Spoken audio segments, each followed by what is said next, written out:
Jon Stewart promoting war criminals. I don't know if you've seen this clip. It doesn't really matter because actually your live reaction will be pretty funny too.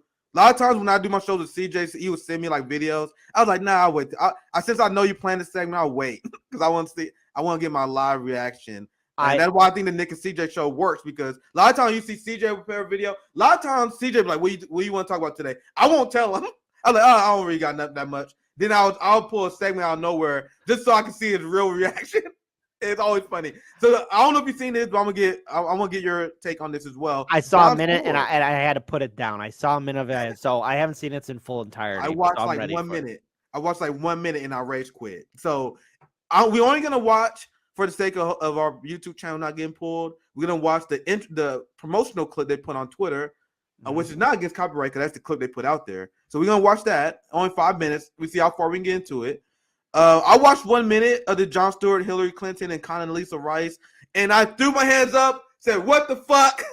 Now, my opinion of Jon Stewart, unlike the Social Democrats, is not really high, but it's unbelievable how he keep reaching new lows. You know what I mean? When I didn't have discipline, I make fun of myself all the time. The same way, you know how like Gen Z people are tricked by Vosh. You got a lot of them watching cringe ass shit, like. A lot of them watch Voss, Dylan, Hassan Piker, and I give a lot of these people grace. I said this before, even when me and Hassan had our little beef or whatever. I gave them grace because I was like, "Hey guys, I remember when I was young, I liked Jon Stewart and Stephen Colbert, so I can't really rip on the same Gen Z people who like Voss and Hassan Piker because I'm hoping they go on the same trajectory than I did. I used to watch Jon Stewart. I'm like, man, this guy really speaking truth to power. Well, I was a teenager." Yeah, Why the Comedy Central? Please don't roast me for that. But the same way that like Gen Z people watch Vosh and them YouTube, Twitch, the Twitch edgy streamers, that was like kind of me with Jon Stewart. Like, man, I look back at that. They're gonna look back. I promise you. All the people who watch Vosh, they're gonna look back at that shit when they're 30 years old and cringe. I promise you. I promise you. I promise you. So let's go to the story because there are some people who still think Jon Stewart is a good faith actor.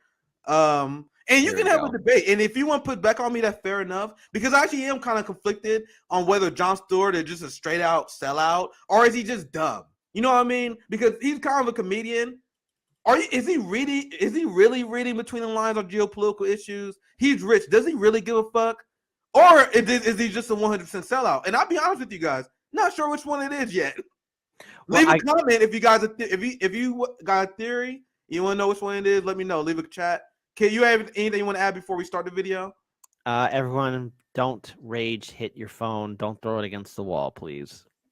So just for the sake of time, I'm not gonna prefix the story that much. Let's just watch it.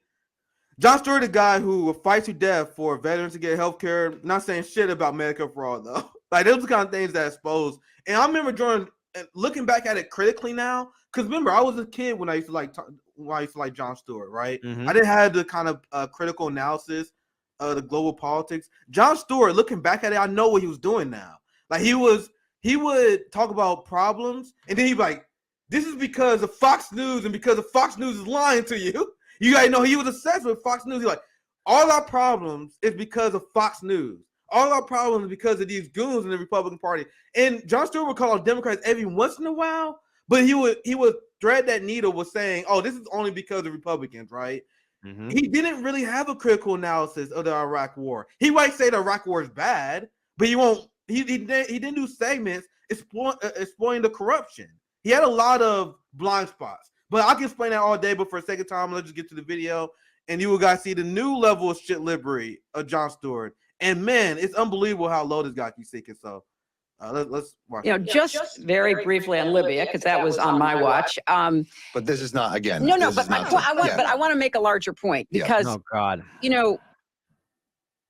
Gaddafi was a bad actor. Everybody knew he was a bad actor, and he threatened to kill his people by cockroaches. The United States was actually the supporter of European countries through NATO and the Arab League, which for the very first time. So explain to me, guys.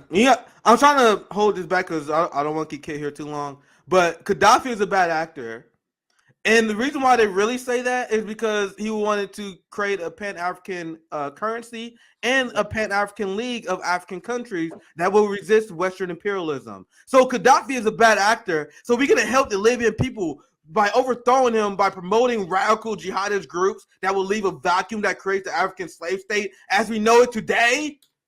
Yeah. It went from a modern society to, again, slave trade happening there. So one of the most impressive, one of the wealthiest African countries at the time under Gaddafi, because he introduced a ton of social programs. Now, these people, you look at Condoleezza Rice, when you look at Hillary Clinton, these are the most evil people. I'll let it play a little more. Jesus Christ. I made 30 seconds. 30 seconds, guys. I rewind. I'll let it play a little bit more. And can you chime in after I play for a little bit here? The United States was actually the supporter of European countries through NATO and the Arab League, which for the very first time came and said, we want to be part of trying to protect the people of Libya. Now, so I feel that that particular intervention. I'm sorry, I have to say one more thing, because it's something I don't see a lot of people bring up, like in anti-imperialist journalism. One of the reasons why the United States decided to go after Gaddafi, despite all the bullshit, we literally, I just did a segment explaining how we give protection to Saudi Arabia as they kill journalists. Do you guys really think it's about human rights? Anyone who truly believes that is a child and a clown of the highest order. And I'm talking about the TYT crowd. I'm talking about the Vox people who literally say it's a good thing that we got rid of Gaddafi because he's a quote-unquote tyrant. It had nothing to do with that at all. It's because Gaddafi was rejecting U.S. hegemony. They got rid of him, and he made a critical mistake, the one that the DPRK is not making. And unlike other media outlets, I am telling you guys, Nicolas Maduro, as I explained, has done an amazing job protecting Venezuela from Western aggression. The DPRK has done an amazing job. You would never. Oh, what Nick? What you say? Yeah, I said it. You guys never hear that, right? So why did Kim Jong-un? Why is he refusing to give up his nuclear weapons? Kim Jong-un, why? They say, oh my God, DPRK is a militaristic country that refuses to give up their nukes. Why do you guys think that is? And they explain this all the time. Kim Jong-un explained all the time. I am not giving up my nukes because I saw what you guys did to Gaddafi. You guys know they told Gaddafi if you denuclearize, they will lay off. And then he was like, oh shit, all right, let me get rid of my nukes. He got rid of nukes. They're like, he don't got nukes anymore. He don't got nukes. They fuck him up. So the DPRK, they saw that and they like, nigga, I saw what you did to Gaddafi. We are never, ever getting rid of our nukes. And I'll say this, they shouldn't. And by the way, again, how he met his end and how it was celebrated. And remember, forget that Hillary Clinton did say, "We came, we saw, he died." And yeah, what else happened too? Oh, I don't know. Open slave trade, barbarism taking place, madness and insanity. And I do know this: if this happened to us, if somebody did this to our country, the American people would be screaming bloody murder, right? If somebody did that to us, but the thing is, it is happening to us. We are being screwed over by our own politicians. So let's continue the video. I'll let it play a little bit, and I'll give you a reaction afterwards because we are almost at time. We had certain capabilities militarily that nobody else had, which we used to assist them. But, you know, the Emiratis were flying and the Jordanians were flying, etc. The problem, and this is where I think you make a really good point. The problem is, okay, Gaddafi's gone. Mm-hmm. His horrible prisons are emptied. What comes next? Right. That's what comes next? And why is she pretending that's a question that you asked yourself before you destabilize the region? You guys see these fucking, I can't even make it 20 seconds in this video. Can you imagine these motherfuckers trying to come on RBN and pull this off? She's trying to pretend that the Obama administration, with her as Secretary of State, was considering what would happen after Gaddafi was overthrown. You guys did not care. Hillary Clinton, I'm getting mad. I'm sorry. I'm literally screaming. I'm literally so fucking mad. Don't worry. She's so mad. She'll probably make her announcement in 2024 that she's running again, too. So there you go. I apologize. I toned it down. I'm not screaming. This shit made me so mad. She is literally pretending that she is doing what she's suggesting here. She's going on Jon Stewart's show to whitewash her crime of turning Libya to a slave state. When you make the decision to take out Gaddafi, you gotta wonder what happens after he's gone. The power vacuum. You mean what you didn't do?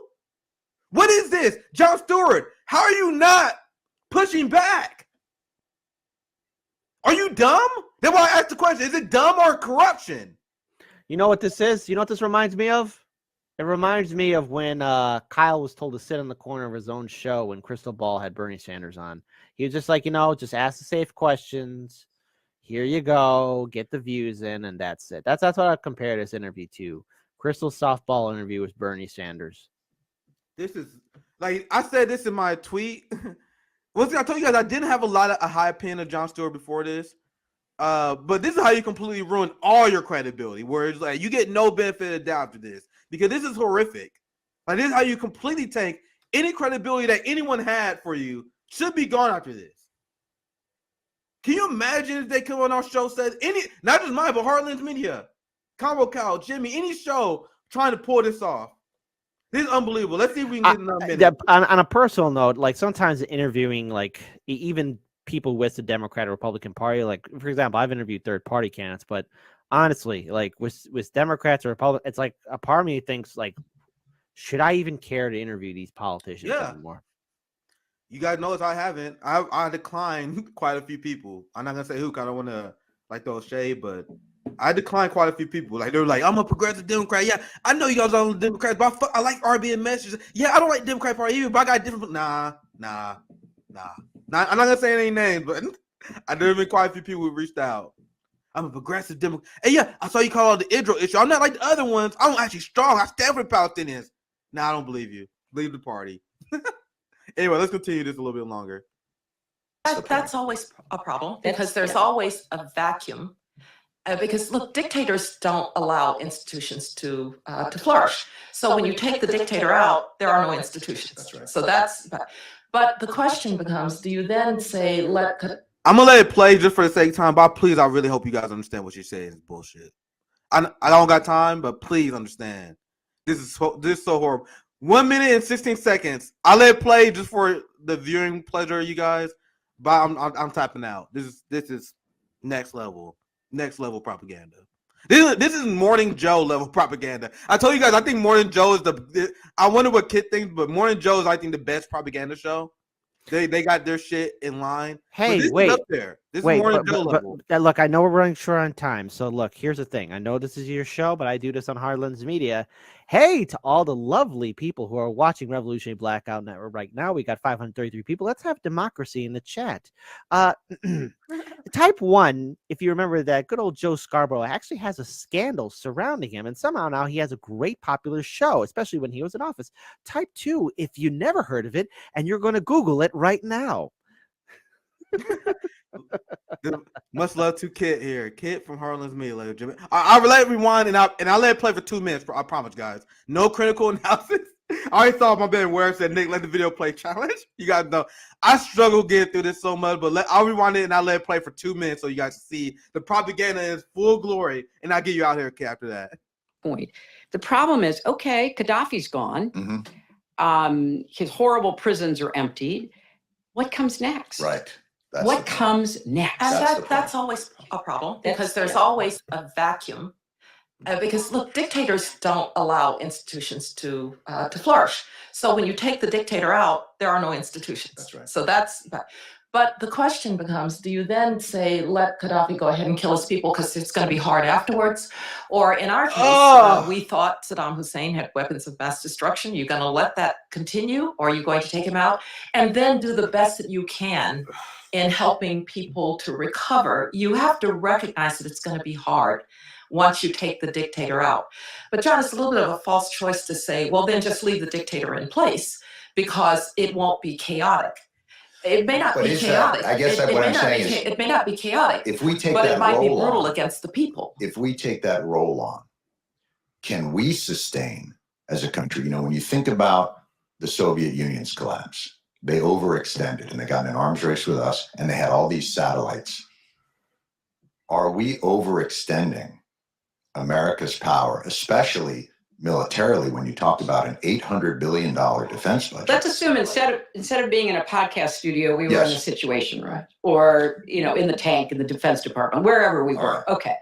And we're saying, okay, what do you see on the horizon? Well, Right. North Korea is shooting these missiles over our ally, Japan. Right. China is trying. Why do you guys think they're doing that, you fucking liars? They're doing that because you guys started it with South Korea.